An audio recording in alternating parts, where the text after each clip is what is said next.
All right. You drive. I'll drive. I'll throw questions. I got to remember cylinder index. I got to remember to do that one. Yep. I got a number for you. Do you already? Okay. Yeah, I do. Yeah. All right. Cool. Tallied it all up at work. Sweet. All right, you guys. Thank you for joining us on the Peace and Grease podcast. I am Sinclair. I'm filling in for Flannel Phillip, who isn't able to make it tonight. Thank you guys for joining. I want to thank WireCare for being our sponsor. Check us out on Patreon. We need to get more stuff up there. I'm excited for today. Our guest today, I've known him for a while. What would we say? Gosh. A while. It has been a while. Yeah. Mr. Justin Slingsby. Hello. Sir. Hi, Nick. Thanks for having me. Thanks for coming Super excited. on. This is fun. Yeah. Yep. Absolutely. We had a good ride in your car. There we go. Like that. Yeah. That was good. Nice car. Poured some antifreeze on the ground. And it's all good. Yeah, that's right. So, thanks for coming on. Yeah. We're going to catch up on a lot of stuff. Great. I want to cover a lot of things. Like Yeah. art, music, hot rods, kids. Let's do it. Yeah, You know? absolutely. But let's start out with, we'll start with cylinder index. Okay. Because I've got a small amount of nitro tether cars that I've accumulated over the years. I'm at 69. Nice. Yeah, that's snow blowers, that's tillers, garden tractors, Winnebagos. I want to get into that too. I got Yeah. some pictures of a Winnebago you're working on or something. Yeah. So we're getting there. Awesome. I just upped our cylinder index by 1. I bought a lawnmower. Yeah, there you go. Hey, at least you bought one that runs on gas. Yeah, well, we ditched the electric one. Just wasn't cutting it. Yeah. Yeah. All right. Not sold on those yet. Yeah, it worked for a while. Anyway, Okay. let's talk about this thing you brought in. Yeah. Let's jump right into this. My What do we 50 have behind Plymouth. us? This is my 50 Plymouth. It's the first car. I was looking for a Mopar business coupe right around the time that I graduated college. And I had gotten to be good friends with Stefan Hokuff, who lived kind of like in the Plymouth area of Minnesota. And he happened to know of a Plymouth business coupe that was for sale. Some kid wanted to put a down payment on a Harley, and he had kind of on and off worked on this as he was going through body tech school. And so I went to some apartment complex in Plymouth, and I bought a 1950 Plymouth Special Deluxe business coupe, and it was kind of a runner, and it had like one brake that was working, and yeah, like I mentioned before, it wasn't charging the battery, and so I drove it to Stefan's house, and we spent some time in his garage, enough to get it fully functioning, and took it back to the 50s that year, so that would have been 2001. And yeah, like I was saying, I was at an intersection and hit the gas, and the seat completely came unbolted from the floor. Well, it tore because the floor was so rusty. I didn't know that. The wool carpeting was still in it when I got it. Or not really carpeting, it's kind of like a thick wool mat that they put in the business coupes. And so I put new floors in it, and I chased all the rust, and that's mostly what I did with the car. Was most of the rust underneath? Yeah, the floors were bad. Inner and outer rockers were really soft. Okay, because I noticed some of that work there. Yeah. Okay. Yeah. I hired the rockers out, and there's still like some misalignment issues with it. It's not perfect. Right. I never really envisioned the car to be perfect and shiny paint. Sure. Because I like to drive it. And, well, ever since I've known you, it's had this. It has. It hasn't changed. Yeah. Paint, really. Yeah. Mutt calls it the saddle shoe, or he calls it Haas. And I'm okay with both of those. And yeah, it's not about the paint. It's about the experiences that you acquire. And yeah. That's that definitely been. Seems to be the common theme here is people like, just drive. Right. Just drive. Yeah, we're to that point now, I mean, paint is so expensive. Yeah. But, motors are plenty, and the kids are just young enough that they'll scrap something together and drive the pants off of it and learn from it. And that's kind of what this was for me.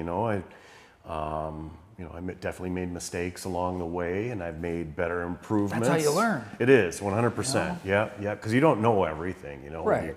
When you buy an old car, it's got characteristics that you're unaware of, and yeah, it's either a fine line on those characteristics. You either end up learning them the hard way, or staying ahead of them, and yeah, have a positive experience. Ask any car guy, what's something that you'd like to change in your build, and I guarantee he'll say something about the electrical wiring. Piece and Grease podcast is sponsored by WireCare. They've got all the connectors and terminal ends, sleeving, heat shrink, zip ties, and all the tools to make your project's electrical wiring something to be proud of and show off at the next cruise night, because it's done safe and organized and done right. We're excited to be working with WireCare at the Piece and Grease HQ, so go check out their products and tools at wirecare.com. Cool. So you picked it up, motor, Yeah. you got it running. Got it running, got it charging, and yep, took it back to the 50s, and was super proud of myself, that's for sure. And Did you park it and sit by it, or did you? no, cruise I it pretty all much around? drove the whole weekend around. Yeah, yep. And you know, back then I was a lot more focused on kind of like the rockabilly type scene, and so it was really important to have an old car and be kind of in with the rockabilly scene, and I was definitely that. I was rolled cigarettes in my sleeve, and cuff jeans, cuff all jeans. that. Oh yeah, yep, cuff jeans so tall that you could probably, you know, put spaghetti in them. Did or you something. Did you spray starch your jeans No, so they were no, crisp? no, I never did Okay. that. I never did that, but I had the chain wallet and you know, the silly stuff that goes with it. Yeah. You have to kind of get into something like that, just to experience it. And back then, that was a great time to be part of it. You know, I mean, we had a number of venues in the cities that kind of catered to that. And whether it was First Ave or Lee's Liquor Lounge, or Is Lee still around? No, well, it kind of like teeters on. We're not around, but we're an event center. Okay. And that's kind of what they do Yeah, the right whole now. scene. There's always been talk, but they gave up their parking to the light rail, and Oh, because that was across the street, wasn't it? it was, yeah. Really unfortunate. That was such a great place. Yes, it was. And I got to see a lot of fantastic acts through there, and talk to a lot of fantastic acts, you know, because the musicians were always kind of like available to hang out, and nobody was really snotty or too full of themselves. So I got to meet like Ryder from Nashville Pussy, and God, the crazy dude that used to play upright bass for Hank 3. What was his name? We opened for him. Okay. Anyways, We'll get into that, because we're going to get into music. Yep. There's a whole bunch of offshoots. When you got this into the rockabilly scene, did that influence decisions in the car?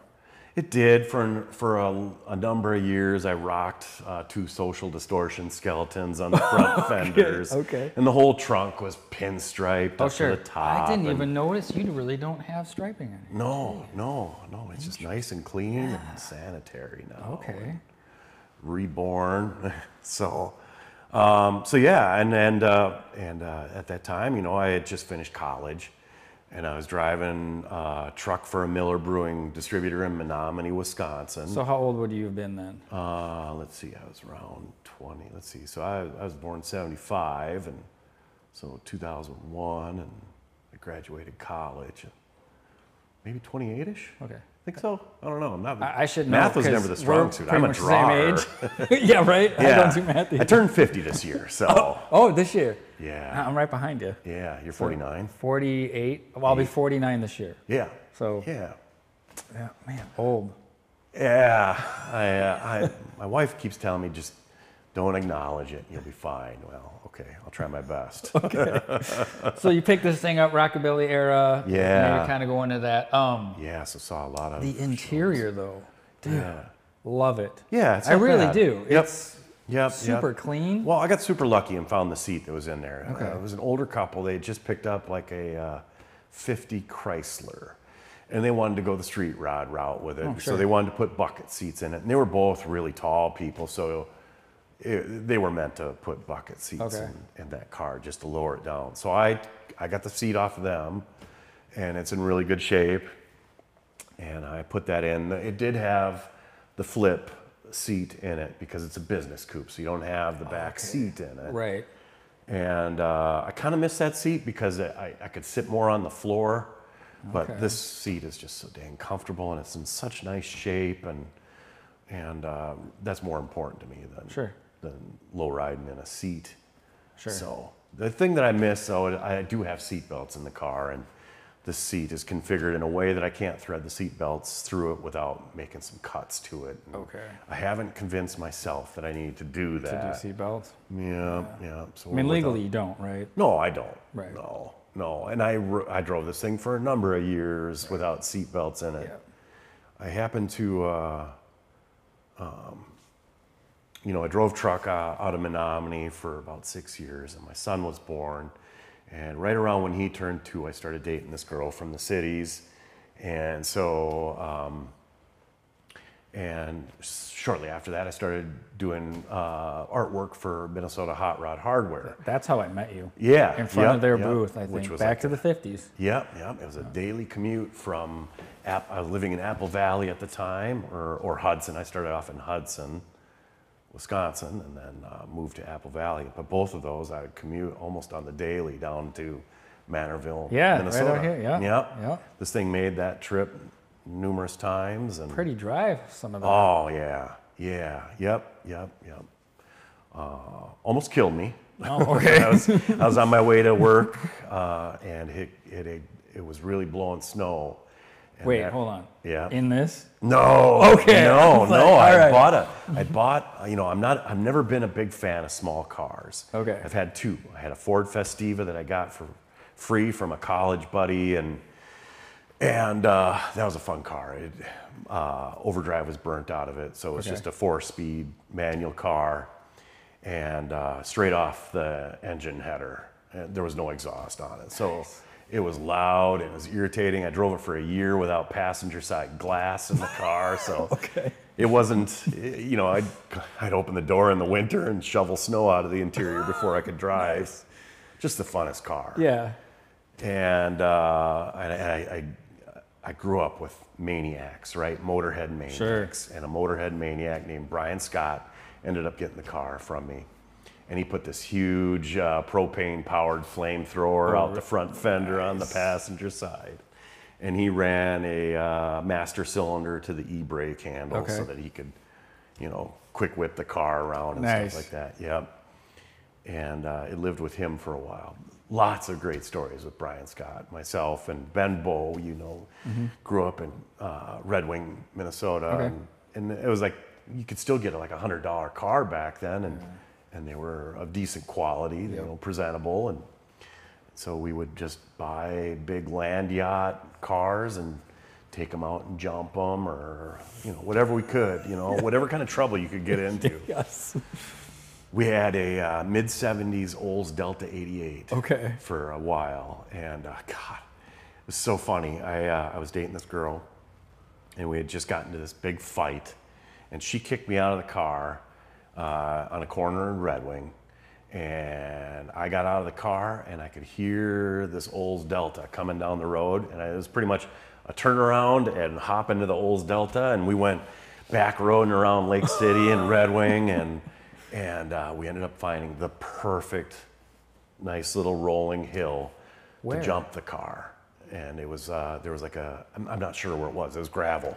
Okay. And it was right at, there was a big dairy farm at the top of the hill. On the Minnesota side? Yep. Just behind Lake City, kind of. Okay, down there. Okay, gotcha. Yep. And we discovered that if we got a good run at it a couple miles back, we could really get some air with that car. A couple miles back. Yeah, yep. And so it was a full stand on it until you get to the hill. And the last time we did it, we're super brave. And so I bet you, I couldn't even tell you how fast we were because the needle was all the way over. And, we'd already spent what pedal was left. And we hit it, and the car went up in the air and did one of these. Oh. And then nosedived really bad into the ground. Oh, but before we did this, we were on these gravel roads. And this was back when, do you remember when Hardee's had the Moose glass? It was this big 32-ounce glass that you could get from Hardee's. And it had a moose on it. They called it the Moose. And in Red Wing, that was a popular glass for spitters, for chew spit. Okay. Oh boy. Yeah. So we're on gravel road, just Duke boying the hell out of this Olds Delta 88. Brian Scott's at the wheel. Ben Bowe, another good friend of mine, classmate, is in the passenger side, spitting into his Moose Cup. And we make the transfer from a little bit of asphalt to gravel, and the Moose Cup's sitting on the dash. Brian Scott rips her into this big turn right fishtail, and you just watch the Moose Cup slowly go across the dash and then hit a Big crack dash. Yeah, right. You watched it for at least a good couple of minutes, and it trips itself on a crack in the dash and spills all over the driver's side. Like it was just like a waterfall of chew spit. That's gross. All over like the gauges and everything. Oh man. So we stop because the entire car smells like wintergreen, something, Skoal, Hawken, Okay. or whatever, some cheap chew. And Ben Bowe just reaches into his pants, rips off his underwear, pulls them out, swabs the dash, and we hung the underwear from the aerial Is that antenna. any better? No, but it was just funny to see the underwear flagging from the aerial antenna on the car for the rest of the adventure. And then we found the perfect hill, jumped the car, nosedived it with a crooked landing, and everything from the back doors to the back bumper of the car just kind of caved in. So you couldn't get the back doors open anymore. And we crumpled the fuel line in the car. Nice. Yep, so we limped it to Lake City, just dripping gas everywhere, and filled it up and limped it to Red Wing. And Can you imagine if we had cell phones at the time? Or did you? 2000? no, We didn't this really is do way cameras before then. cell phones. Yeah. And I refused to get a cell phone for the longest time, not until I learned that I was going to be bringing a child into Yeah, the sure. world. But man, all the accessible cameras, the amount Yeah. of stuff we did. Oh, man. I'm glad it's not recorded. Yeah, I'd say, You know? yep, because, we did a lot of fun things back then with That's a good way to cars. put it, Yep, absolutely. And that's kind of how life was, you know. You're in the country, and some friends have cars, and some friends have access to their parents' cars. And when the parents are gone, you kind of just take to the gravel roads and see what you can do, and did a lot of that back then. And so you kind of learn to have like this zest for automotive debauchery, and I Learn how to loved float it. cars around corners. Yeah, all that. yep. Whether it's gravel or asphalt or snow. Snow, yep. Yeah, you just kind of you learn to do Yeah. that. Of course, a lot of the cars back then had the spinner knobs on the steering wheel, so And they were rear wheel. and they were rear wheel, So you could pull right? that yeah, off. yeah. Front wheel drive cars were kind of shunned because you Yep. really didn't get what you got in an Olds Right. Delta 88 or a Dodge Monaco or an old Plymouth Fury or a Caprice station wagon. You know, Right. You learned how to drive with the rear wheel drive, and then the front wheel drive was for the lazy people. But I mean, that was Japanese or Chevy Citations, and no one wanted to be caught in a Chevy Citation. So Oh, I remember those. yeah, my dad had an X11 when we were kids. He bought it brand new, and boy, I think that thing leaked oil off the showroom floor. Sure. We didn't have it for very long. I saw Footloose in the back of it at maybe the Red Wing Drive-In Theater, and then after that was Flashdance, and I loved Double feature? Yeah, oh yeah. That's what drive-in movies were. Back I then. remember I remember watching Gremlins and was it Ghostbusters on the top of old station wagon. Yeah. God, I loved driving movies. You know, right at the point of a young kid, and then of course, you know, you rediscover them when you get the driver's license. Right. And you either got friends with or a girl with. You know, you discover the importance of drive-in theaters and how you can not watch the movie. But still pay for the ticket. Yeah. Yep. That guy shut off. I know. Okay. I'm letting it cool down. All right. I can crap me in on that one if I have to. But Okay. Mostly it's about you. Yeah. So you had the Festiva. I had the Festiva, yeah. Brian Scott. What was after that? Boy, then I went through an El Camino phase because my grandfather had a Black Knight El Camino when we were growing up, and he would always sit me on his lap. I think it was either tail end of 70s or early 80s because it was a single headlight El Camino. The Malibu, what would become like the Malibu size of the 80s. Big. No, the small ones. Yeah, this was like when the El Camino downsized from the 70s and became the small car again. It shared the platform with like the Malibu wagon. Okay. Yeah. And my grandfather got the Black Knight, and it was just always so shining perfect. And it had that cool dragon on the hood, and he'd set me on his lap. And my grandparents lived in small town North Dakota, so there's plenty of roads to learn how to operate a vehicle on. And my grandfather was always kind of good at that. So I really wanted that car. That's like the dream car to get. Right now they're unobtainable. You can't afford them, but. So how old were you then?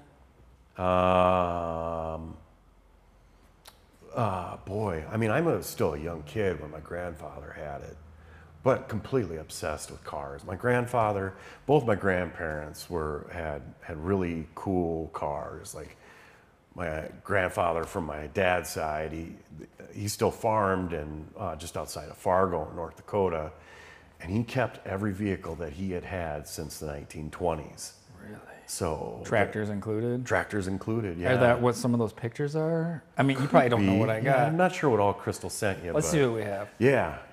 Because she sent over a bunch of tractor pics, like lawnmower ones, but also like, where are these pics? Like that was like my first obsession was tractors, because I grew up in Welch, Minnesota, and my parents had land. Yeah, that's my new toy. You building that? Kinda. Yeah, it's a oh crap, this thing is expensive for parts. Oh really? So it's sitting at the moment. Massey Harris pony. I think it's a 48 or a 47. I can't remember which. But yeah, tractors were like the first thing because my parents had land, but they didn't farm. They rented it out to farmers. Okay. And so I got to see like a barrage of different tractors show up at on my parents' land.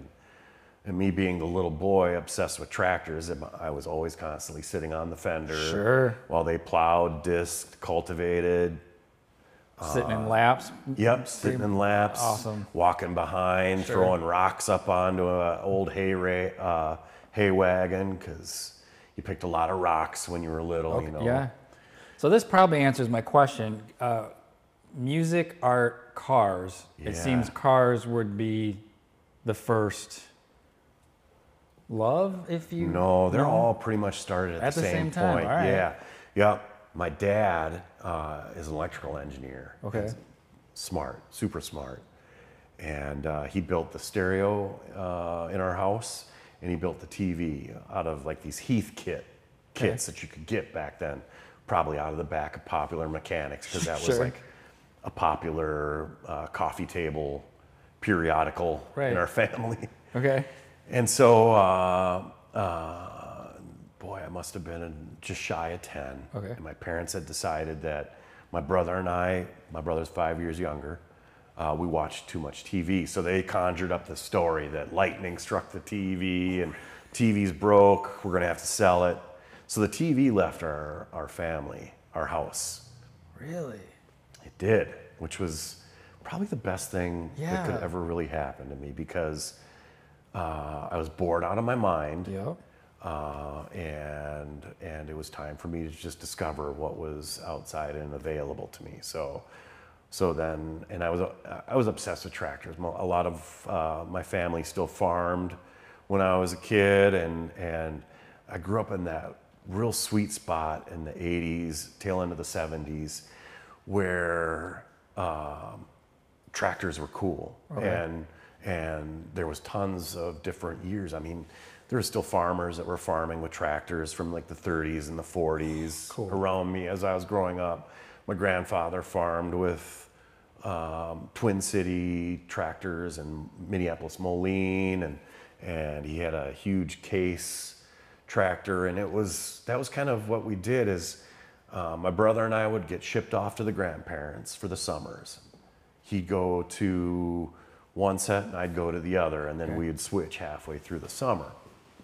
And so through both grandparents, I got to learn like how to drive just a huge assortment of old tractors and tractors that were considered significant for their day, you know, like the cool muscle tractors that were part of the 70s and the 80s and everything that was like really big and overpowered, but meant for the plains of the Dakotas. Sure. And so, yeah, once you're in like one of those and you're like a little kid and you drop the plow or the cultivator and then you give her the goods and watch that black smoke come out and watch the tires slip a little bit and then finally gain traction, you're hooked. I was gonna say, you're in. Yep. You understand the power that Awesome. that's in front of you and behind you. So obsessed with tractors. TV's out of the house. And How long was the TV out of the house for? the rest of my life. Really? Yeah, I knew they had one black and white TV. They had a small black and white that we used to put on the counters and watch like Wheel of Fortune when we had supper. And right when I graduated, the towers got hit, and I was freshly home from college. And I remember going through the house to find that little black and white TV, and I found it and turned it on just as the other tower got hit. And I remember watching that on that little black and white TV. And that's weird. Yeah, that was something else. Totally sidetracked. That is something that seems like I don't think the generation now understands the magnitude of watching that live. Yeah, yeah. That was. I remember my dad calling me because I'm watching it on CNN or something. My dad calls me from work and he's like, "The guns are in the closet," and I'm like, "Thanks for scaring me more. I guess we're under attack or something." You know, like that was wild. It was something else. And at that time, my usual summers were when I was in college, is I would work at Intech Plastics during the week and M&H gas station in Hastings on the weekends. I'd work 7 days a week to save money for college and save money for the pocket and stuff. What'd you go to college for, by the way? I started out at UWRF as a graphics design, fine arts major. I really wanted to go into graphic arts. Okay. I had an uncle that was a great painter back in the day, and I was always inspired by his paintings. And he's actually kind of somewhat really well connected with the art world and started what is a really kind of a cute, successful little gallery in Fargo Moorhead. Okay. So I always looked up to my uncle. I wanted to be artistic like him, and so I drew, and I would draw and draw and draw. I got like his little drawing table. It had a little sliding rule on it, and you know, at that age, pencil boxes are super sacred to you, and to put your Crayolas in and put your little stencils in. Like, did you ever like go to Perkins as a kid and they had the wishing well? Oh my goodness! And you would pull like the little stencils out of that. Man, I love those stencils. That's so funny. Obsessed with those things, because I could draw tractor tires and do the cleats and the detail for tractor tires using stencils. And so I'd always been obsessed with art, wanted to be an artist. You got a lot of cool influences coming in on you. Yeah, that's kind of like, that's how this story is just gonna jump all over the place. And no TV, which is probably one of the biggest influences maybe, right? Yeah, but no TV. But back then, I mean, you could turn into the radio, and the music back then was awesome, right? We still have Cool 108, but Cool 108 doesn't play what it played when I was a kid, and a lot of that back then was like the old doo-wop and the old rock and roll that, you know, like they had the Saturday Night Cruise, and they just play like 50s stuff, and I got obsessed with that. I loved the dangerousness of it and the lust. And I tried to be a musician. I wanted to be a musician, and You know, it Well, you said had- you tried. What do you mean? Well, okay, so I had a subscription to Highlights magazine, and I remember one of the things in Highlights magazine was how to make a guitar Okay. out of a shoebox and Okay. a paper towel tube and some rubber bands. Okay. And it wasn't uncommon for me to hold concerts in my room. I'd had a little step stool that my dad had made so that I could step up to the sink and brush my teeth at night. And I'd bring that into my room, and I'd strum this little guitar, and I'd sing along to like the Convoy soundtrack or something like that. So how old were you? Little. Like Yeah. 5, 6? Yeah, probably. Okay. Yeah. Yep. And of course, you know, you got the family kind of egging you on and recording you on cassette recorders and stuff like that. And Do you have any of those? I do. Yeah, I do. And I've got a really good conversation with my godmother and I, because, you know, I was also obsessed with toy tractors, and I still collect toy tractors. I've got pretty much every toy tractor I've ever collected as a kid, and Really? and I still go to the toy tractor shows and find treasures. And so my godmother has a recording of me, and she's asking me how my farm is doing, and you know, you pick up the talk listening to other farmers as a kid, and you pick up the details. Well, my corn crop always had smut in it, and I lost like a couple of acres of corn, you know, which were planted in the living room, you know. And so, yeah, so it was tractors, and it was art, and it was music, and then I got the chance to sit in a 18-wheeler, helping empty out grain bins, and pulled the air horn a couple times, and then you're hooked on that, you know. Okay.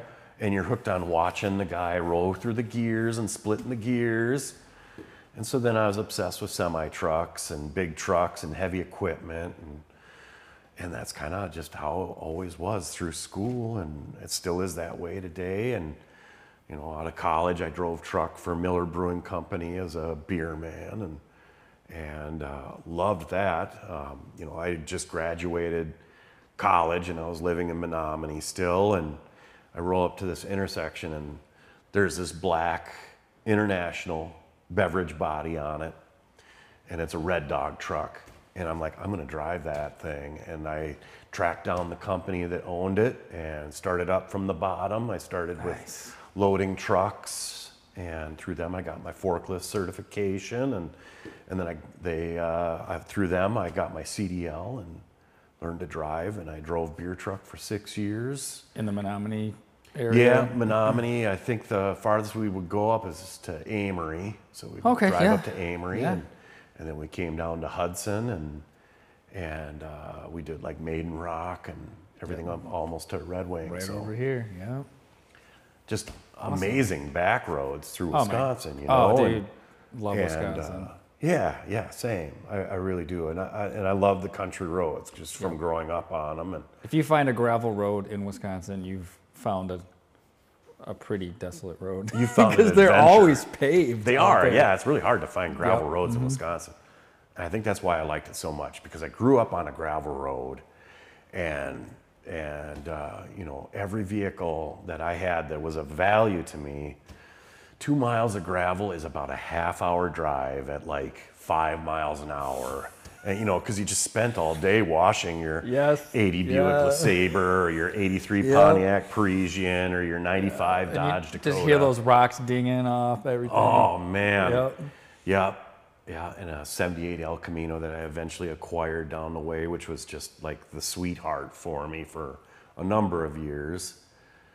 And so yeah, to find small roads in rural Wisconsin that aren't gravel, I ate that up. And you work your shift fast enough to get you some seat time on some great Wisconsin rural roads, and super rewarding. And so. they don't seem to like flatten out their roads. So we'll hop the river with the kids and we'll go find tickle bellies. Oh yeah, yeah. So fun. Yep, absolutely. And it's every kind of weather, you know. It's the sunny days in summer, and the orange and yellow days of fall, and it's the full out snowstorm just really ate up a lot of that, ate up a lot of road, and saw a lot of incredible things, and the truck driving kind of like fed the artistic side. Like I always toted around an old Minolta SLR camera and a light meter, and I had a 59 Nikon that was always with me. So then there was like a lot of years of photography, and photographing old tractors out in the woods. Doing all sorts of yeah, you don't stuff. stop, you know. Yeah. I think that's kind of why we're put on this earth, is just to absorb inspiration and how that applies to your life and what you can do with it. So was your art always mechanical based? It was. Okay. Yes. Like cars and tractors and stuff? Yes. Yep, it was. And that got me into trouble at River Falls because 3 years in, I find out that they really don't have a graphics design department. You know, what I was going there for, they don't really have anything developed yet. But at the same time, I had gotten really big into painting and printmaking. And I really enjoyed my printmaking classes. And it was everything from making the plate to printing it on paper. I got really big into stone lithography and plate lithography, and I started to do stuff that was kind of like borderline illustration. Sure. Okay. Like I was doing like mock drag racing flyers and stuff like that. And my teachers started to fight with me. Well, that's not fine art. Oh boy. And man.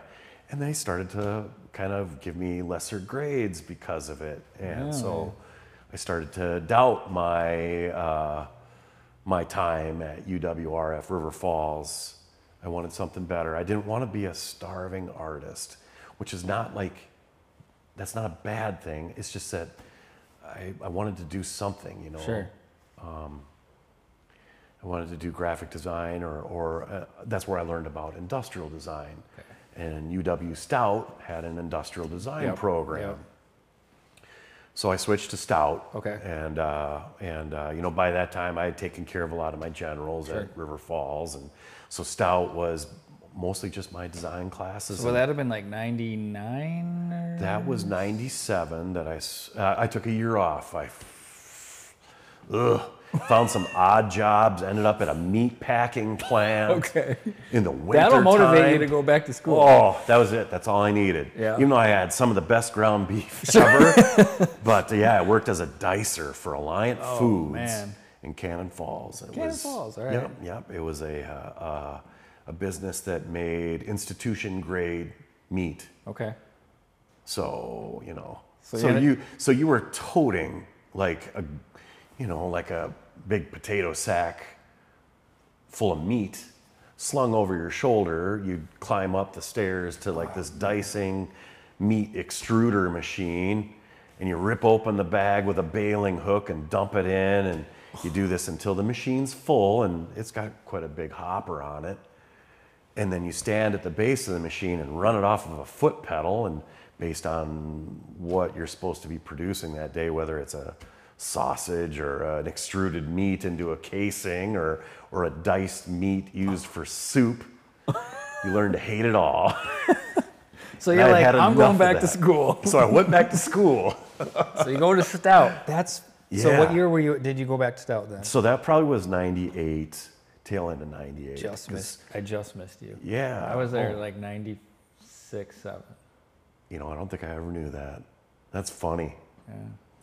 Yeah, so I started at Stout in their industrial design program, and because I'd taken care of a lot of my generals, I was able to get into like a lot of additional classes that weren't necessarily part of industrial design. So I took a lot of machining and welding and CAD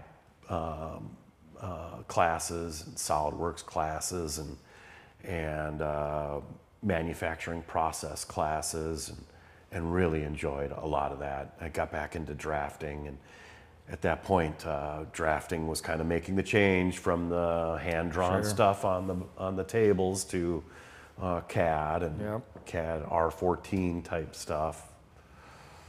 And I really enjoyed that because it just kind of like satisfied the inner OCD.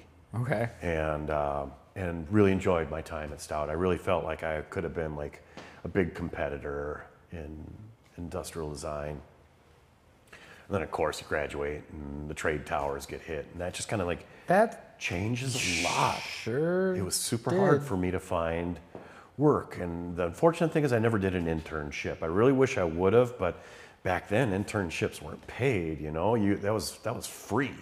You were there to be some design firm's bitch. Yep. For free. And that's how it was supposed to be done. Yeah. Like you, yep. that was. Yep. You were supposed to eat shit for a yes. while. Yep. Yep. Yep. So that you get, and I couldn't do that. I just had enough money to put me through school. So I never took an internship, and that really kind of hindered me for a while to find employment. And so then I went into driving truck, and I drove truck for 6 years, and had a blast doing it, and started to wear out stuff. I threw out my back really bad. I was delivering beer to Dibbo's in downtown Hudson, and threw it out. Like, had to be carried out of the basement. And really? Yeah, it was a super bummer. And that was a tough one to recover from.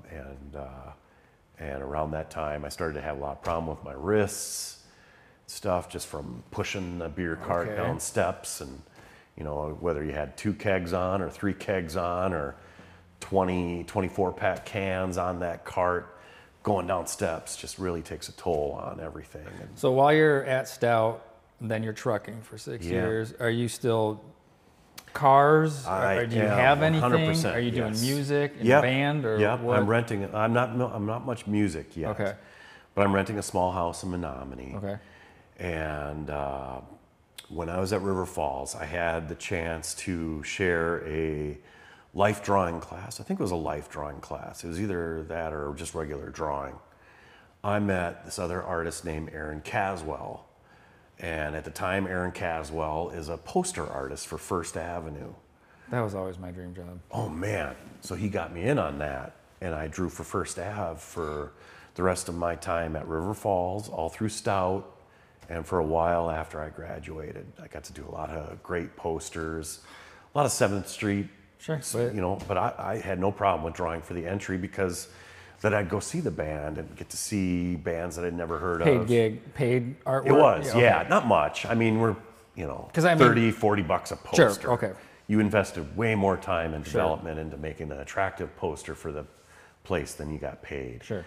But you also got free tickets to anything, and they'd always let you in on all the holiday parties, which always had a really good band. And so that was, you know, a good wild time with the whole staff of First Avenue, and the Melvins are playing, and Nice. yep. So a lot of awesome experiences from being a poster artist with Is First there Avenue. a band that sticks out the most? Or is there a band that you designed for that are now So out I there? got to do Black Rebel Motorcycle Club. Okay. Which I drew a skeleton on a motorcycle, and the motorcycle's powered by a flathead V8. Nice. And I got to do hot water music, and I did a lot. I can't remember a lot. And then I did a lot for Punkorama. I did event posters for Punkorama. But I really did well. I got the chance to do a Clutch poster. I did a Clutch, Really? Clutch and Dumpster Juice. Can't remember who the third one was, but you know, at that time I was totally into Clutch. Yeah. Just because, you know, they were kind of a monster truck, semi-truck, tractor band back then. You know, Transnational Speedway League came out, and I was sold instantly. I was a fan. That's awesome. Right off the bat. So I got the chance to do a Clutch poster, and I did like a pulling tractor coming out of the gates of hell, being chased by a bunch of like bear traps. So And, when you were making this art, hand drawn or how? What's your actual process? I was never really good with the computer offhand, and you know, everything before Adobe was just horrible drawing programs. So I just stayed away from the computer, and I mean, eventually it hits the computer, doesn't it? It does. Yeah. I mean, like, so you pencil, ink it. Yep. Were you then bringing it into a computer just to kind of clean it up? I was never really, I mean, I took the typography classes at Stout, but I was never really good at hand lettering stuff. I'm terrible at it. I would cheat. I would do it all on computer first and then do overlays to do my hand lettering. Gotcha. Okay. That's how I ended up passing the class. Sorry, that's a cheating, but Whatever. Yeah, I still enjoyed it. I loved learning about the history of typography and stuff like that, but I just wasn't that good at paying attention to, you know, the serif on Bodani is, sure. yeah. Okay. Yep. So what'd you do with all these originals? You got originals then. I have kept everything. Really? Yeah. Awesome. Yeah. At one point when I was a kid, I threw out a lot of my drawings, but it was a good thing I sent a lot of stuff to the grandparents because I ended up getting a lot of that back. Okay. And then through my years, you know, doing other jobs, I've accumulated a number of flat files, and so I've put all my stuff in flat files, and so it's all protected now and archival. So yeah, I would hand draw everything and ink it. I like the Stattlers, the Stattler pigment markers, and I used a lot of them. And of course your ship's curves and your stencils, and Yep. I was probably even still rocking some of them old Perkins stencils from the Wishing Well. Cool. And yeah, so then I would ink it and do whatever kind of other stuff was needed, and then Photoshop and Multiple color stuff. So were you? No, I got a chance to do like a couple of color posters. I did a color poster for T Model Ford. And then were these all silkscreen then? Was that the final product? No, because just- back then, you know, the rock and roll posters were, everything was off of a Xerox machine. Well, yeah, you go to Kinko's Yep. and just chop it up until you got what you wanted. Right. Yep. Okay. Yep. If you weren't laying it out in Adobe, you were using a Kinko's or whatever Sure. to make the poster, and then you'd turn your submission in, and they would print it probably off of an in-house copy machine, and Right. and stuff would end up everywhere. I remember the very first time, it was almost like my very first poster with First Ave. It was for a band called The Short Fuses, and it made it into the poster cabinets outside of First Ave, and that was a rush Yeah. to see, you know, my stuff in those cabinets. That's cool. Yeah, yep. And actually the Clutch poster has some desirability. I get a lot of requests to reprint it and Okay. make it available because there's a huge collector. The collecting Clutch posters is Who owns the rights to that? Well, I keep it. So you can reprint it Oh yeah, legally? it's Okay. all mine. Okay. It's all mine. Never did I sign over any rights to Okay, First cool. Ave. So Cool. think about the only thing that's really kept me from doing that is there has been some people that have taken the art and manipulated it in ways that I didn't approve of, and you know, that's always a bummer. Yep. But Man, poster art. yeah, I so love got- that's loved and it. I loved it. I absolutely loved it. Even though it was really hard to work with First Ave, you know. I mean, you know, you're just kind of now getting into internet and how email works. And, Okay, sure, and I yep. wasn't that guy. I was a Yep. telephone guy, so I'm leaving like numerous messages. Okay. I still haven't gotten paid. I really want to get into this show. Can I get paid when I get to this show? It's always hard collecting from First Ave Okay. because it's, you know, it was a music venue back Yep, then. It yep. wasn't. That's funny. But I mean, that poster, my brother and I were super big into Clutch, still are big into Clutch, but I drew that poster, and I had the chance to meet the band, and Cool. and they signed it. So I got a signed copy for myself, and my brother got a signed copy, and yep, that ended up in the cool. flat files. And So when did you transition into automotive art? well, it's always has been. I've always To drawn. the degree of like you're American Greaser, to the degree Oh, that you're like okay. making posters and going to shows and Yeah. setting up. And, Yep. So let's see. I can't remember exactly how it happened, but through just being into the hot rod scene and stuff like that, I'm at a shop party at this guy's shop. His name is Matt Legary. And through Matt Legary, I got to meet a whole bunch of cool hot rod people. Mark Moriarty, who like collects the Ed Roth stuff and has some pretty infamous customs. Like he had a Dave Pull, the Trendero, and you know, he had some really significant cars through his span. Still does.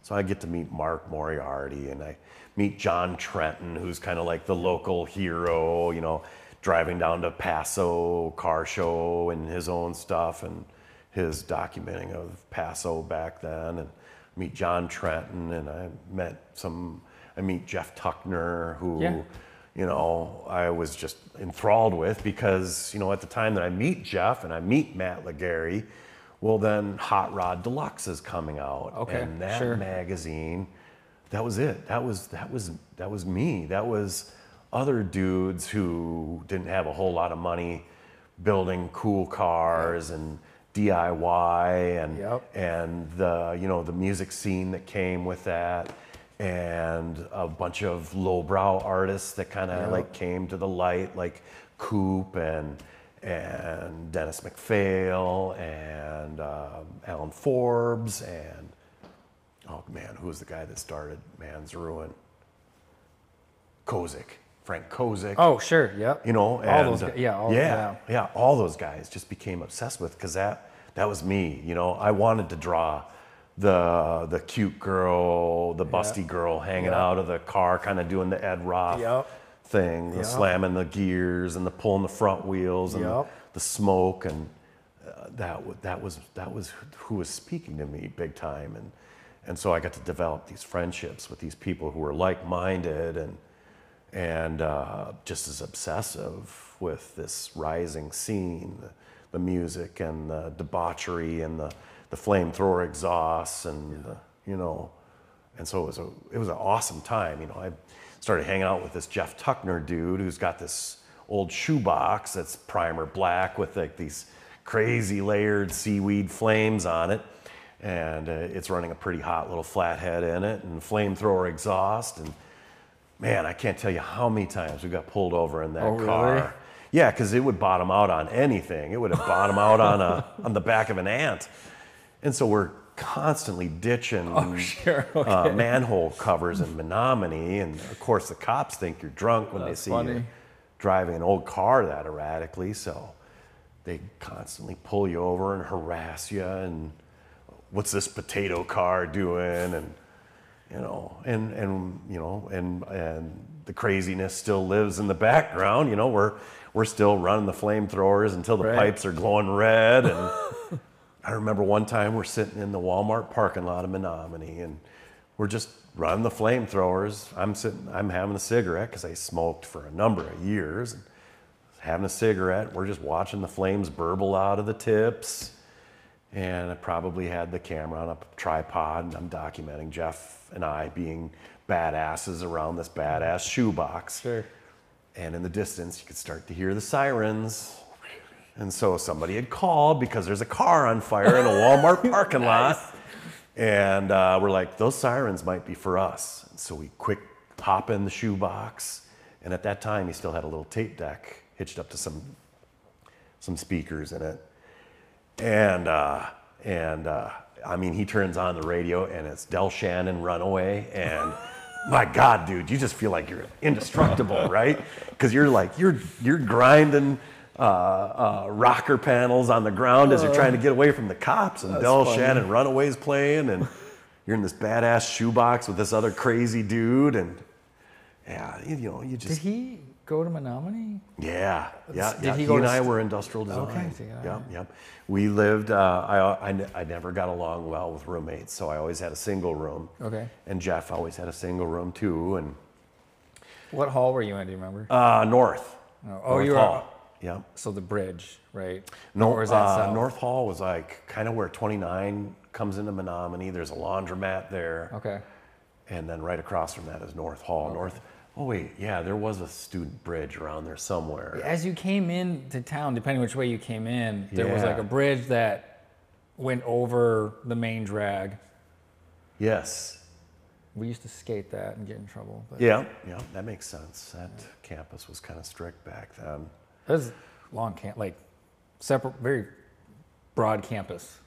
Like but it wasn't as big as Eau Claire. Like I remember going to Eau Claire, like I remember Fugazi came to Eau Claire. Oh, I saw Fugazi cool. at the Eau Claire campus for like that would have been $5. Cool. Yeah, it was shit like that happened back then. That just kept putting more fuel on the fire. Here's great punk rock that's accessible to you, and it's legit punk rock. It's not the shit that ends up on KS95. Yeah. You know, You know, just really good bands back then. A lot of good rockabilly, and of course, do you think psychobilly and so yeah, Yeah. like Reverend Horton, like Heat and all that yeah, whole thing. yeah, and then even the stuff that was like beyond that, like Demented Argo and the Yep, sure, yep. Meteors. You know, I loved that, all that kind of stuff. So 'cause- is that still vibrant? Is there still, number one, is there still that scene in Minneapolis area? I Or did don't that kind know. of dwindle away? It kind of dwindled Did it? away. Okay. Yeah, yep. A good friend of mine, Dan Lansing, used to run Twin Cities Rockabilly, and that group did a lot of the booking back then Right. at a lot of the smaller venues that supported that sound. And yeah, I don't know if it was COVID or if it was just It's that time. blink of an eye that Yep. that stuff lived within, but it kind of fizzled out as soon as we lost like the Triple Rock and Lee's Liquor Lounge, and yeah, of course we lost the Hexagon in the George Floyd riots, but that guy kind of, you know, whatever happened there. Sure. But that was a pretty predominant one back then, and Club Underground, you know, there was a number of really good venues, Station 4 in St. Paul. And gosh, there was a little music shop in St. Paul that we would play every once in a while too. But yeah, I mean, the scene was just so supportive of that back then, and you know, the types of people, they were everybody. They were, you know, the gearheads and the artists and the alcoholics and the potheads and the speed freaks, and they'd all come and watch the music, and It was a good time. it really was. Yeah, I feel like we really got lucky there to have that span where it was just kind of a scene that you know, you kind of grew up in and established your presence and was able to do that and kind of gain some acceptance, and you kind of felt like it was meant for you, like you no longer have to be the outsider. Sure. Because you don't listen to whatever garbage is on the radio, Right. the mainstream shit. You know, it was something that was catering to you because you stood out differently than everybody else. I think I came into the whole scene a little late. I remember looking up to you, Jeff, Yeah. a couple people, and just like, oh, this is cool. Yeah. But I remember having Corp Show Creep CD. Yeah. And being like, Yep. you guys ever, just talking to people like, you guys know who this, like, just so Yeah. excited about Yeah, that stuff. yeah, and I mean, I like the whole story behind those guys and how diehard they were, and it was super, just really appealing to the younger crowd because Yeah.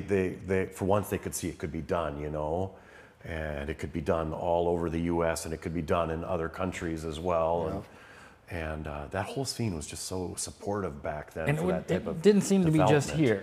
No, like 100 Car Pileup. I remember going Yeah. there. That's where I first saw Corp Show Creeps. And it was Yeah.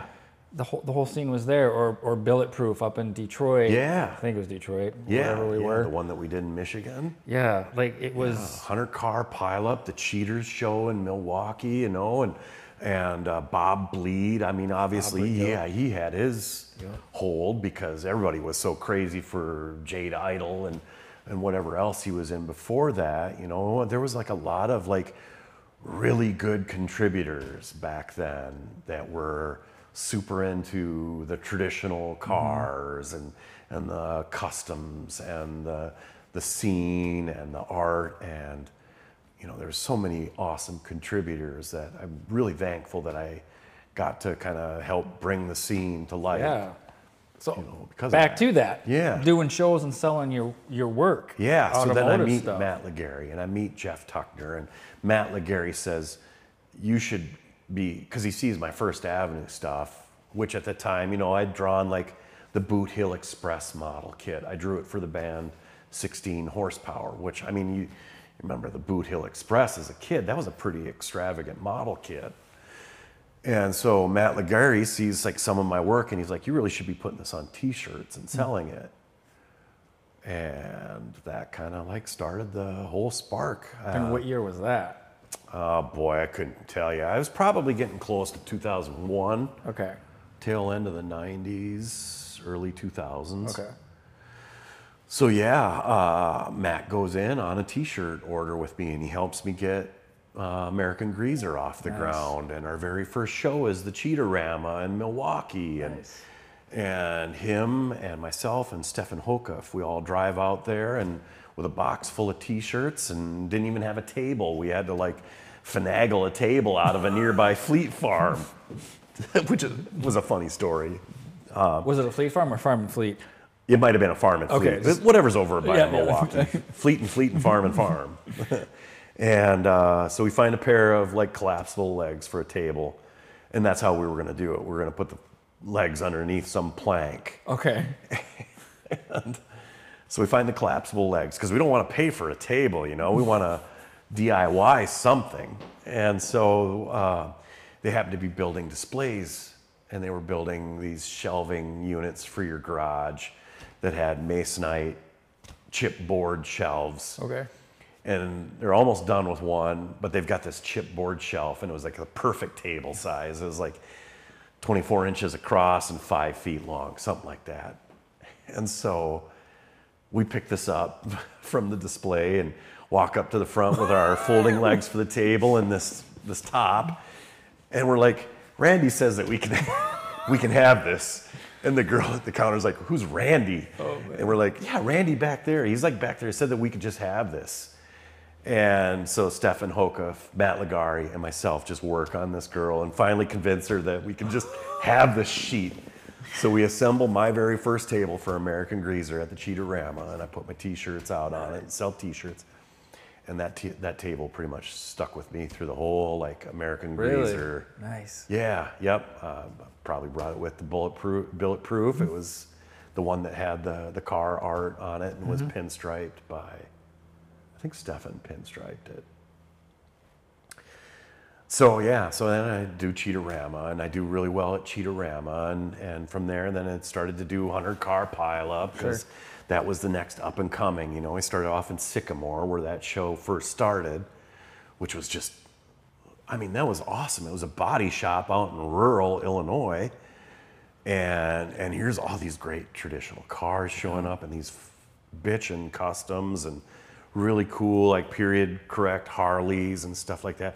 And the bands are just crazy, you know? So it's just the perfect environment for craziness, whether it's just burnouts until tires pop or parts shit out on the ground from the car or flamethrowers, whatever. I mean, and it's all there. There's Bob Bleed on stage playing his loud ass garage stuff and you know, a whole lot of other bands that were kind of up and coming at those early 100-car years, and yeah, from, you know, we did a lot of the 100 cars, and then we drove out to the East Coast for the Rumblers show and did that for a number of years in Connecticut.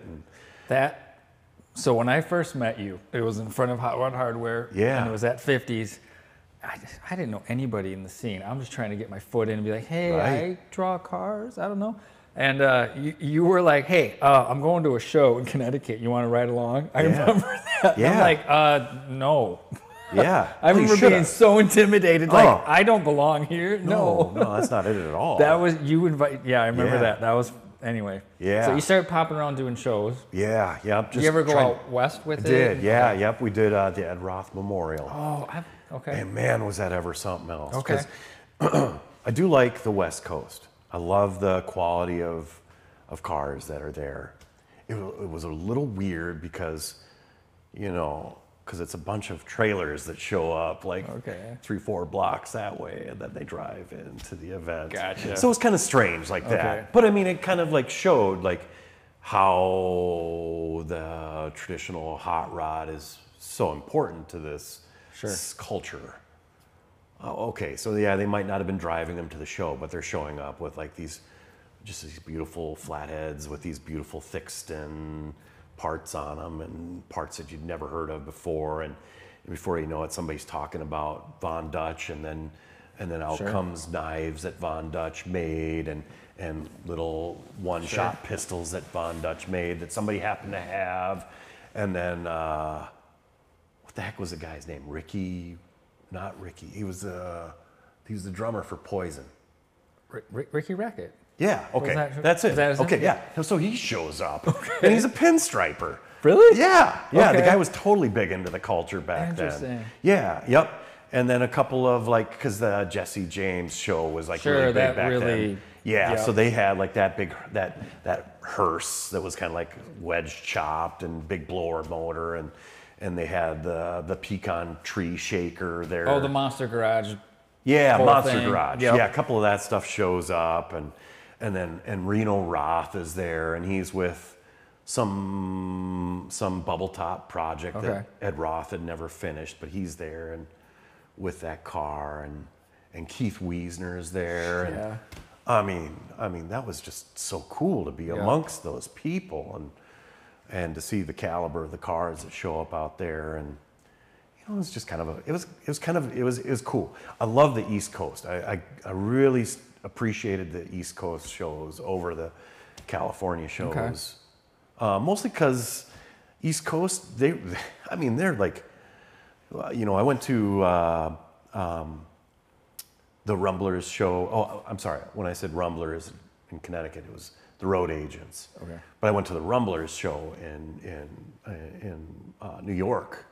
Oh, My brother and I drove my Dodge Dakota pickup truck out there, loaded with T-shirts and art, just expecting to go to this show that the Rumblers put on. And at that time, it was underneath the Brooklyn Queens Expressway. Cool. And they were letting everything in. They had like rat rods in there and good period correct hot rods and customs, and there's some mini trucks there. I got to see my very first like true like pimp car, like you know how they used to do them with the big round headlights and stuff like that. Turns out it was like a kit for a Corvette. Okay. But it was just cool to see like some kind of like Superfly pimp car there, and this was like at the time when Indian Larry was still alive. Okay, sure.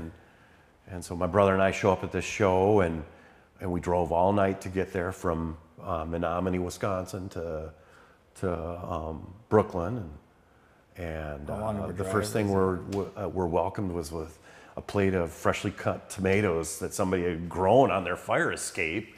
Nice. And it was like the best tomatoes I've ever had, and that just a whole bunch of positive events just came about from that. And then it was like the craziness, like dudes are doing chopper burnouts underneath the Brooklyn Queen Expressway, and some guy's running his flamethrowers on his Buick for so long that he melts the taillights out of it. And it was just that kind of stuff the whole day long. I mean, you drag your finger across your forehead at night, and it's just black dirty. soot. Yep. And the music was there. There was like this little bar nearby called the Union Pool, and they had all the bands, and just such a great scene. And then we did the Road Agents show a number of times in Connecticut, and always had a good time out there. And then you see like the different styles, right? Yeah. The East Coast in comparison to the West Coast, where everything is channeled but not chopped on the East Coast. And there's some really just amazing vintage speed parts that show up, and I get to see a Tony Nancy car, which was just amazing. The little 32 Ford Roadster that he used to drag race back in the day with the shoehorned nailhead in it. So how did you connect or find out about those shows? Matt did a lot of that kind of legwork back in the day. Because he was selling parts, right? Yeah. He was kind of like the early beginnings of Gear Drive, which meant he was making headers and like a number of other little fabricated parts that he would make. Matt was always kind of good with that kind of entrepreneurial type stuff. And he pretty much, I'd make the designs, and we'd print the designs and split the sales, I mean, a lot of great times. I remember going out. I had this Dodge Dakota for a number of years. It was a favorite pickup of mine. 95, short box, short cab, 318 with a 5-speed manual. Just loved the truck. And we were heading out to Connecticut for the Road Agent show, and in Pennsylvania. Actually, it started in Chicago. It started cutting out on us, like missing really bad, which was super stressful. Because at no point are either of the two of us financially secure to pay for a flatbed from Chicago back to Wisconsin. You know, it's showing some weird behavior. You give it a slap on the fender and the thing starts and it runs. And so we're just like, okay, let's keep going. We make it to Pennsylvania and we're on the turnpike and it just shuts down, not running. And I remember passing a rest stop a couple miles back. So we walk back down to midday, night, like this is during the day. Okay. It started to act up in Chicago, and I think Chicago was probably about 11 o'clock, midnight. Okay. I can't remember. We got it to Pennsylvania. We drove through the night and got to Pennsylvania, and this is the start of a new day.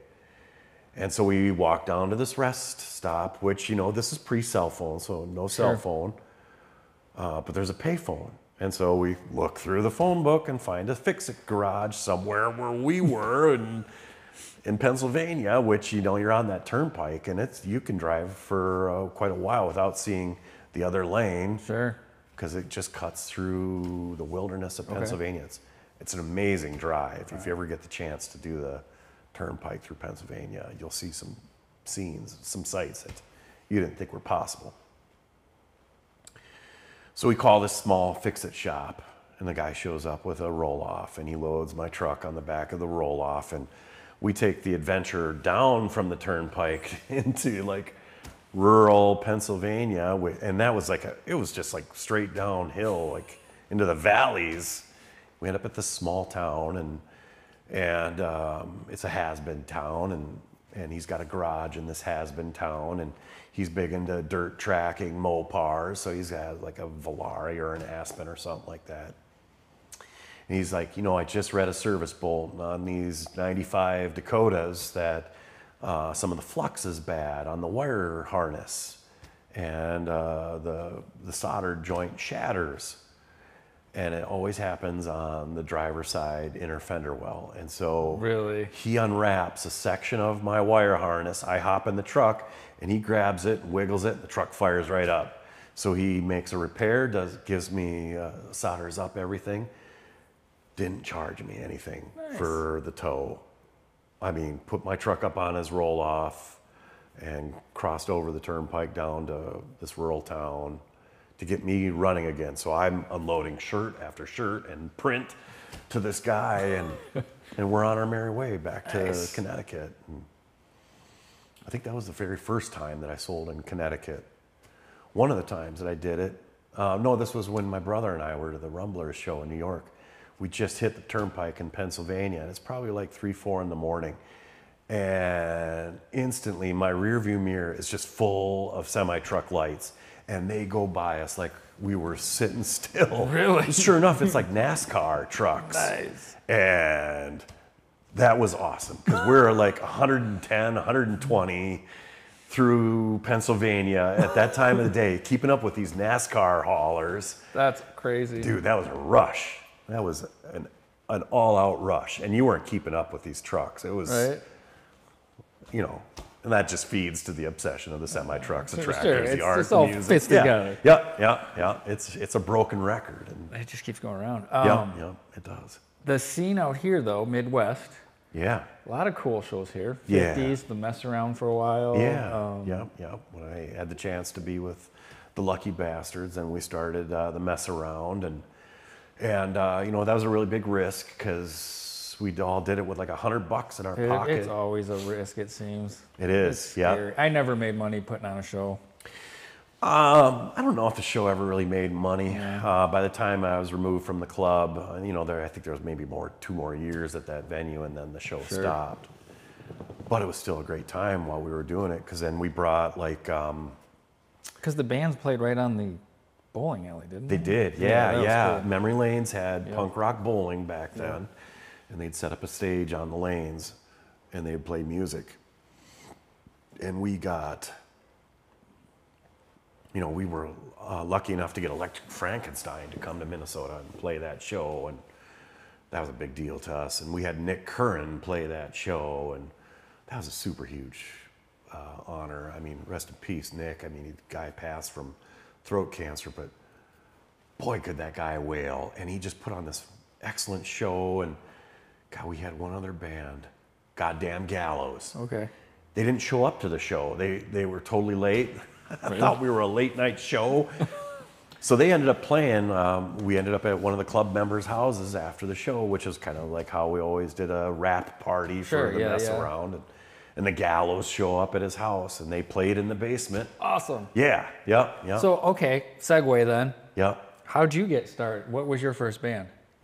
Wasn't the Shifters, was it? It was. Oh, okay. Yeah.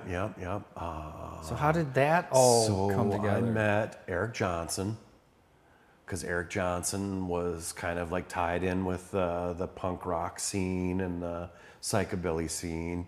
And he's like, we should do a band. And I'm like, yeah, we should. We should start a band because, you know, at the time I'm becoming aware of this garage punk band out of Sweden called the Monsters. Yeah, we were just like, let's make our sound after the Monsters because they were super offensive. They were super crass, really loud and offensive to people and just not caring. And that's what I wanted to be part of. And so Do you play instrument? I played cello when I was in school from 4th grade until my junior year, and then I switched to upright bass. Okay. And I played upright bass through my senior year, and then when I went to River Falls for college, I played with their orchestra, and I played with a couple of jazz bands, upright bass. And then I started having problems with my hands. I just kind of like lost the quickness. You're in my mostly hands. vocals then. Yep. You know, all those years. You've got the voice, man. Holding Like, concerts in my seriously. room, playing the highlights, shoebox guitar. You know, I got the guts to be a singer, and I sang in my church choir growing up. I was the bass, and so yeah, you know, that made sense to me, and so Eric Johnson, Jake Smith, and Eric. Oh shoot, I can't remember his last name. He was in the Bastards with us. Christofferson? Eric Christofferson. So we start the Shifters, and we were lucky enough to get on the last Reckless Ones show. It was one of the last. Maybe it was the last Corp Show Creeps. You did the poster. It was supposed to be for some other venue, but it ended up at Lee's, and it was pretty much a sold-out show. And yeah, that was when the Shifters first got their start. Was that the poster with the mustache and the? Might have been. That does sound That familiar. guy? I have it. I'll send it to you. Yeah, and then so the Shifters started, and you know that was a great time for psychobilly, rockabilly garage acts because that was at the heyday in Minneapolis, St. Paul metro area, and so yeah, we got a lot of work, and we recorded twice, and one of them actually made it to an album. The other one is still kind of like in a can. Is it? Okay. Yep. And yeah, cut my teeth with the Shifters, like learning the stage antics and what it takes. Did you start out with that old school microphone from the beginning? Yeah, I've always liked the Shure 55s. I was in a couple of bands when I was in high school, and it's always been the Shure 55s. I don't know why. They're really not the best mic, but so yeah, I had a couple of old ones. I had one that kept shocking me on the face every time I'd bend it the wrong way. That one got slammed into the ground and zombie stomped into a million pieces. And then I finally saved up the bread to get the special deluxe Shure 55. And so I got the flat black one with the red muffler in it, and it's been that one ever since. It's been such a good, solid, trouble-free mic. And I run that and a TC Helicon processor. There was a couple of processors that I used to kind of get that delay that I like. Sure. So what's the band now? Well, now it's super modified, which is kind of after Eric Christofferson left the Shifters, he joined a band with his wife and Ponyboy, right? Yeah, Ponyboy. Yeah. And so then we get Mr. Mutt-O-Matic standing in on the guitar, and then and so was Mutt, Jake, Eric, and myself as the Shifters for a while, and then Jake decided that he didn't want to be involved anymore, and so we got Joe Holland playing bass, which was an honor to have Joe because he's such a well-established, great musician, and then along the way we pick up Allison, who's on keys, and then the band starts to thin itself. Eric left first, and then Joe left, and we were kind of left with what are we going to do from here? And so then we started Super Modified. Okay. Mutt, myself, and I also played in a Cramps tribute band called Aloha from Hell, and we brought the bassist from that, Ike, to playing Super Modified. Okay. And then a good friend of ours, who also happens to be a Delinquents Club member, decided that he was going to tackle the drums, and never played drums before. Oh, really? Noah Faraday stepped up to the drum kit. Actually, didn't really step up to it because he started with a children's drum kit. Okay. So he stepped down to the drum set. Okay. And we started with a children's kit. That's how a couple of the very first Super Nice. Modified shows were. Yep. And Noah, being the crazy fabricator that he is, nothing can stay original, and he ended up finding a drum kit in a dumpster because he works for Target as a prop maker. Oh, okay. So he found a drum kit in the dumpster, and that's become the kit that is now. And he's obviously modified it so he can either stand at it or sit at it. So the funny guy that Noah is, I mean, he's definitely a story in himself. So Cool. So yeah, so now it's Super Modified, and COVID really took a hit on the amount of work that we get these days, and when there's Still? Oh yeah, Really? Yeah. Well, and it doesn't help that a lot of really great venues Are left the gone, scene. sure. The Triple Rock. What left. about car shows? Like Vintage Torque and those kind of Yeah, and we venues, played are those Vintage still- okay. Torque, and really appreciated the opportunity of playing that. Would love to go back, and we've played Mississippi Mayhem. Oh yeah, and that's a good one. Yep. there's some talk that we might be back in 2026. All right. Love playing car shows. Is it the same?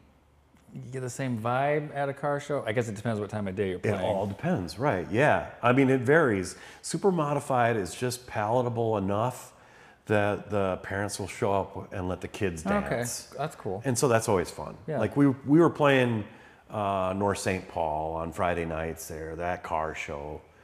Not on the regular, but they were giving us work.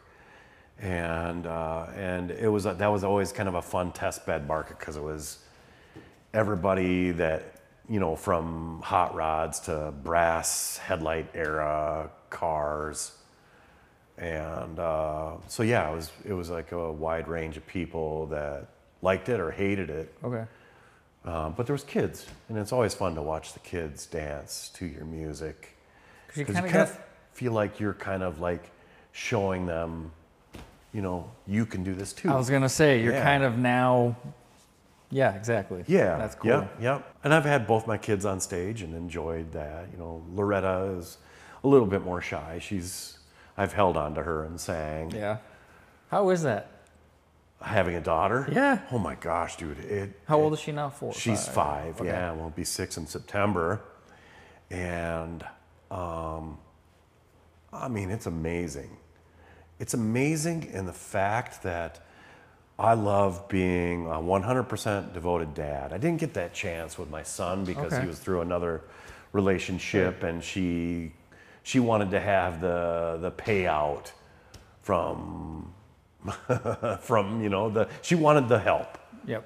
So then she sought child support, and of course through that, obviously your visitation schedule's adjusted. So I was like a 50% parent Okay. in that case, which I loved. I loved my son to Yeah. death, and had no problem for all those years driving from Menominee or Minneapolis to Toma or Wausau or whatever, Wisconsin, to get him. I did it no problem. Sure, and right. still made the child support payments and all that other shit that comes with you wanting to be a responsible dad. So now I've got a daughter, and I mean, just the love that she can give you, it's a hug that you've never experienced any before. And my wife is a very emotional and physical person too. So So I got used to that through my wife, but then I have a daughter, and it is so different being a big, influential person in that little girl's life. I find it terrifying. It is sometimes. 100% terrifying because there's so many shitty people out Oh there. man! So And it's a girl. We have a 6-year-old boy, 5-year-old girl, and 3-year-old boy. Yeah. So I get the 5. Yeah. Yeah, Ugh. you just want all the possibilities for that little girl. You want them to be brought up to be the most, positive, most creative-minded, successful person. I wanted my son to be that way too, but I think with a boy, you're just like, you let go of the reins sometimes, Yep. You don't do that with a little girl. Yep. You are still the shadow that she has to walk in, and every move that you do, they pick up on that, and before you know it, they can read your emotions better than what you can interpret them, and their heart is just so big and so loving that Pure. And innocent. It is. Like it's 100%. With my son, I could always tell, oh, you're just a little shyster, with scabby knees, and you're big into skateboarding and riding your BMX bike, and I'm going to teach you snowboarding. I'm going to teach the kid Loretta snowboarding too, but it's not going to be the release you figured out. It's going to be under my watch, and that's how I see myself as a parent. It's like I'm there 100% of the time, and because of that, I've lost friendships because I'm never around anymore. I don't get to hang out anymore, and this thing sits quiet a lot more than what I would like it to, and there isn't as many garage nights as what I wanted, but I've got a little girl that likes to put together snap-tight models and loves to sit with me and draw at the table. Yep. And loves to show me the artwork that she drew while I was at work. Yep. And I had that from a little boy, but there's just something when you are a positive influence to a little child that's a little girl that just makes it so special and sacred. So That's awesome. That's the influence of a father in a daughter's life is it's unmeasurable. It is. You know what I mean? Like 100%. Yeah, I don't know. Because you have the chance to show her that not all dudes want to grab your ass, Right. Not all dudes want to look at you like you're just tits and ass, you know? And I don't know who it was who I was listening to, but it was the girl who has a solid father when she grows up and a dude comes along and compliments her, she won't get caught up into that. She's like, I know, because my dad told me. Yeah, exactly. They're not going to be searching for that. What's that attention? Right. No, exactly. So exactly. That's my purpose is to. And you're an intimidating looking fella too. Yeah, but I mean, really, there isn't a whole lot there. I mean, I've had to put myself through the ringer, right? I mean, I've had a ton of physical jobs that have taken their toll. It's always been physical. I've never really been the big money maker. I've always been, you got to eat shit first before you can line your pockets. Yeah. And I'm still looking for that line your pockets part. I'm really fortunate now that I work for a company that really appreciates my artistic talent, and as a result, they like to keep me there. So that's good. Yeah, they make my life comfortable. They Yeah. do, but I mean, reality is never enough, really. Yeah. I mean, it's enough. I mean, I put food on the table, and my daughter's clothed, and my wife can sometimes go out and buy something, buy a fancy coffee drink from Starbucks. Hey, whatever. Gotta have those. We're not millionaires by the stuff that's in our pockets. We're millionaires in other ways, and I'd rather be that first. I'd rather spend a good chunk of my time putting in the effort and seeing the success through the hard work than to have it laid before me and just step into that role. I've always had to work for something to get it. You know, it's always been a goal that's either been just outside of reach, or it's a goal that I eventually get. And I don't think that's a bad thing. You know, you got to live poor for a while and really just bust your ass to understand that there's better out there, and you're in control of that. And you'll appreciate 100%. Appreciate that. There is definitely a pride in. Pride can be a sketchy term, but you know what I mean. Like there's this. You did something with your hands. You worked for it and all that stuff. Yep. And your kids notice that. You know what I mean? Yeah, they do. Watch that. Yeah, yep. And I'm seeing that a lot. My son right now. Okay. How old is he now? 22, and just a semester shy of graduating from Michigan Tech as an engineer. Wow. Yeah. Wow. And so I like to think that I had a hand in that because he was out in the garage with me, and because he, you know, saw his dad struggle financially, didn't always drive the nicest vehicles, but still had the big heart that was there for him. So, you know, us being dads, we're obviously undoing some of the stuff that you know, how we were raised. I don't know what your father's situation was. It was good. Yeah, my dad had was it good. super strict. So my dad was super strict, and he wasn't emotionally available, and was always quick to criticize than he was to compliment. And I'm grateful for that, because it gave me this work ethic that I will just work myself down to just stubs, bloody stubs. But at the same time, I really wanted that extra "I love you" and stuff like that. And so I make sure that my children now know that from me, and I go to the great lengths to kind of reverse stuff that was done. Yeah. So yeah. I love being a dad. I really do. I mean, it's something snaps. You know, when you see that child come out, something snaps in you, and you're just never the same. Nope. It's a better person. And it's happened with both my children being born. It turned me into like this blubbering mess. You know, and I'm so glad for that, because it's taught me that that money pursuit is not the most important thing. No, it is not. Yeah. It's not to say that I'm going to stop. Right, but family. Yeah. Like your kid, and when I say I don't mean specifically you, but kids would really rather just have someone on the couch watching Bluey than going out and trying to make $200,000. Yeah. You know, 100%. So. And that was really tough for me, because, you know, I got Miles, my son, a lot. I was really thankful for, you know, the time that I was given with him. I was almost a 50% parent.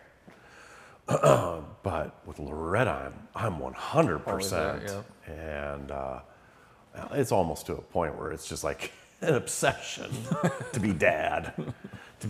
And come home and look at the cool thing that she made out of her little plastic marble run. And that's awesome. Yeah. I got one more question. Yeah. What's with the Gitch? You guys love Superior, don't you? Yeah. I do. What I do too. You know, as a kid, where did that come from? As a kid, we did a lot of camping in a pop-up camper. My aunt and uncle had a pop-up camper, and so we did a lot of camping in a pop-up camper. And I remember we went to Duluth once as a kid, and we camped somewhere, but it was a campground right on the lake. Sure. Like you could walk from the pop-up to the lake and freeze your balls off, and then that lake's always cold. Yeah, it is. Yeah. And then we took like this boat tour, and I got to see like the oar things that go out into the lake where they load the freighters with. Cool. And one of them had they had the train car, like the train didn't stop, and it had pushed like a number of cars off the edge. Oh, really? So there's a pile of so you got, train cars. So to be able to see that kind of stuff, and then I just became obsessed with the lake, and it's always just been so beautiful to me. And I snowboard, so I would always go up to Spirit in the winter and ride Spirit. And do you still ride? I wish I did a lot more. It's a constant. This is the year that I pick it back up. Sure. and I'm just picky enough that I got to have the nicest of the nice, and I love LibTech boards. Oh, okay. All right. Something's always happened that keeps me from getting a new LibTech. So you guys make it up there a lot, though. We do, yeah, Awesome. yep. Where do you usually go? My Like wife, Minnesota, Duluth, Wisconsin? Where are you usually? Okay, yeah. So then, so I meet my wife, and my wife has access to this small cabin. Generations of her family have been going to these small cabins, just shy of Split Rock Lighthouse. Okay, up that. Okay, north. Yep. Okay. Yep. And so I go there, and we spend some time there in the summer, and of course I can't just sit still. I got to see Palisade Head. I got to see Grand Marais, and I got to see all the country roads in between. And so then I just became obsessed with it up there. I love that style of living, that what could potentially be a primitive lifestyle. You know, the cabins are primitive. There's no, I mean, there's running water and there's a stove, and there's a small living space, but that's it. The rest of it is forcing you outside. And so, because of having this access to this cabin, we've gone in the winter and camped at these cabins and done some snowmobiling on the land up there, and then Crystal and I have gone in the fall, and we've driven an old car up in the fall to. Beautiful. And when she was pregnant, she was up there. I had acquired this mid-'80s Dodge Ram Charger from my brother-in-law for our wedding, and I got it running, and I had to play a show that night. After we got up there, I had to play a show in Minneapolis, so I jet down in the Ram Charger and played a show at Hook and Ladder, and I pick up my nephew, who was, can't remember what he was doing, but I pick up my nephew. He was probably working.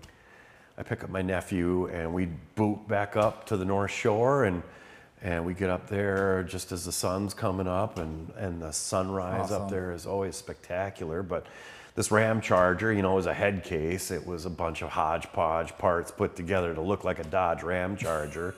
So he and I like fix broken shit all the way up to the North Shore in it. My pregnant wife ends up getting heat stroke. Bad. Oh no. Like really bad. And so we end up spending a couple of days at St. Luke's in Duluth, which was a horrible experience. Horrible hospital. Really? Yeah. And so they get her stable. We go back to the cabin, and she's just not right. And she's just not feeling very well. It's getting to be kind of like 11 o'clock at night, midnight. And she's like, I just want to be back in my own bed. And I'm like, I got you. And I just put on the pipes on the Ram Charger, duals with cheap glass packs and an H pipe off of full-length headers. And I'm like, this is my time to shine. And as soon as we hit that highway, it was pretty much on it the whole way back down to the cities. 80, 90, little tickle of 100 miles an hour in this unknown beast of a truck, wide open headers with a pregnant woman in it, and that's just to go like the patience-ness that Crystal has for me is, I've dated other girls and we've been bombing around. Like when my grandfather died, my grandfather was a decorated World War II veteran, stormed the beaches of Normandy and got shrapnel passed through his body. Wow. Crazy story. I mean, he had already taken the pill and was kind of just assuming that he was going to die, and they pick him up and bring him to France and kind of patch him up just enough to send him home to Colorado. He meets my grandmother. She was a whack and just falls head over heels in love with her. And just before they ship her out to Europe, he marries her. And so they start this awesome life in rural North Dakota farming. And he became a district judge, and he was an auctioneer.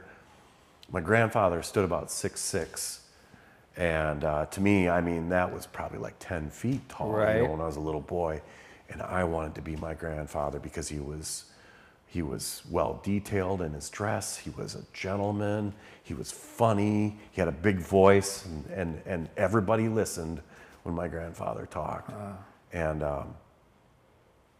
so he passed. And at that time, I'm rocking around in a '67 Chrysler Newport. I got my boy, and I'm dating this other chick.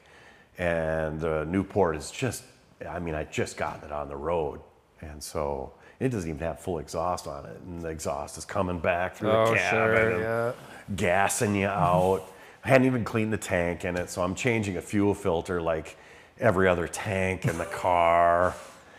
And we're about a half hour away from my grandfather's funeral, and I run it out of gas.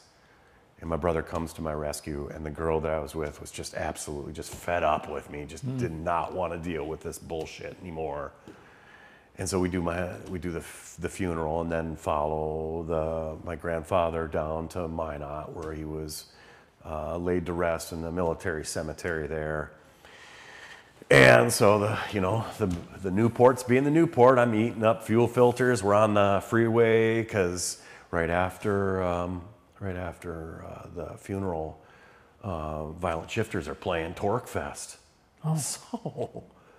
So I'm coming from Minot over to Torque Fest, and the girl I was with had decided that was enough. I don't want to be part of this crazy trip anymore. I'm sick of the carbon monoxide poisoning. I'm sick of this stupid car. And so I drop her off in the cities, and Miles and I bombing on down to Torque Fest, and Violent Shifters played Torque Fest, and then he and I pretty much headed back, and so it's nice to finally be in a patient relationship with my wife, who she knows that stuff is it's helpful never to have gonna a partner go. in crime. It is. That's on the same 100%. mission. Yeah. Yep, and that's Crystal to a T. That's awesome. Like, whether I'm high centering my Jeep Cherokee on a snowdrift, and we're trying to dig it out with a little military shovel, the stuff that I put Crystal through, 100-mile-an-hour plus rides down from the North Shore to the metro area in this rickety ass Ram Charger.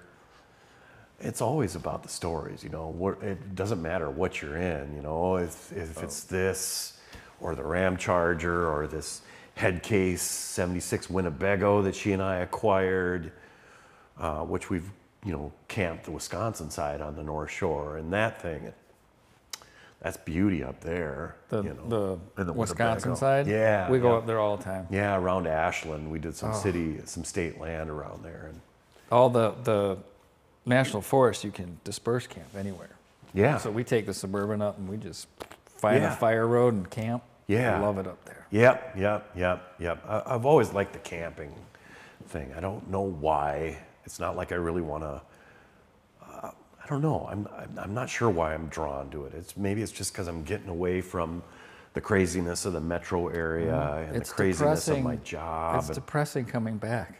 Oh. You're coming down 35 and the skyline pops up and you're like, I'm going back. I'm going back north. Yep. Because the guy alongside you is on his cell phone and not paying attention to what lane he's in. Yeah. We back road it now. We take mostly back try roads. And that's so much more, because then it's easing you into the chaos of society. Well, from here we can hit 63 and take that all the way up to Hayward and Cable. We don't even have to see a city. Nope, that's right. It's nice. I love the back roads, and I think that's probably why I have the old cars, and that's kind of how it is. It's never a really nice daily that I drive. They're always just, $50 above pure garbage. But it's the old stuff that I love just bombing around with it, whether it's this thing or my Ram Charger or my Newport or the Winnebago. It's all about the memories that you create and you're sharing with your family and your friends. I like being in the Delinquents because I'm with a bunch of like-minded idiots. And we're all getting to be crabby old men, and so and a couple of us have motor homes, and so we'll motor home convoy to someplace. And that's fun. It is, yeah. I've actually found myself putting down my phone more often and just living the moment. Same. Yep. Same. I've never, just from driving truck, I just don't have a phone in my hand as I'm driving. Sure. Thank you. Because, back then, it was still a manual transmission in a lot of the trucks back then, and a lot of them were splits, so you don't have time for a cell phone. Sure. And so you just kind of learn that, you know, and that's why you drive the old cars, is because you're connected through a tree on the I love tree. it. And same. I'd I'm rather even- have that than to submit to a telephone and submit to the drivel that's around me. I'd rather stand out. I'd rather be what I think is like me, you know. I'm not like the guy next to me in the Equinox on his phone, making sure that his social media presence is up to snuff. Yeah. So I don't care if it's like disappearing for a while, and We might get a reset soon. yeah, right, yeah. I think you AI is never gonna know, reset us. You never know. You I'm ready for it. I'm ready for it. Sometimes I am too, and sometimes I'm just sad that here we are and we have like the smartest thing in our hand, and it's some of the dumbest I've ever seen people conduct themselves these days. Yep. It's interesting. It really is, and it's super sad that. Do you, I gotta wrap this up, but kind of on that note, are you noticing at all a younger generation getting interested in old cars? Not as much as No? what it was when I was the younger Right, generation. sure. But you know, when I was a young generation, then and I was in 4-H, and I wasn't a farm kid really. I mean, I grew up around farms, and my parents like shuffled me off to every farmer in our area as a hired hand. But I wasn't the animals. But I took 4-H for small engines and creative arts and aerospace and photography.